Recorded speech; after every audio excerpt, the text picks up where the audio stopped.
we can see exactly where all the loot is on a base. If we click on the collectors before we drop any troops, or even the storages, it'll tell us exactly how much is in every single storage or collector, so you know exactly where the loot is on the base. But once you start using them, you want to have some kind of support unit with them, whether it's some giants or some balloons. Balloons probably not ideal. Some hog riders, which we'll show off a little bit later, or even some skeleton spells. You need something kind of out in front of them.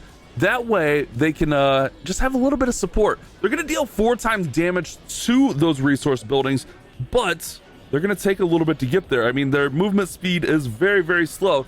So they definitely need that support. So what we're going to do is we're going to go ahead and we're going to use our giants to take advantage of that. But also you can use troops like the Grand Warden, and you can use the Royal Champion. And if you take off the Electro Boots, then you don't lose out on some of that potential loot, because you remember, you want them to grab as much of the loot as possible.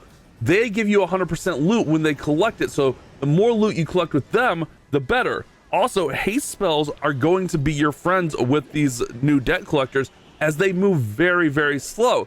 So these are just some really, really basic run-of-the-mill tips here. I did completely miss this collector, but this is something to kind of get you started. And I think it's really tough to get all the loot on the base, but since we get 100% bonus, the loot adds up quickly, because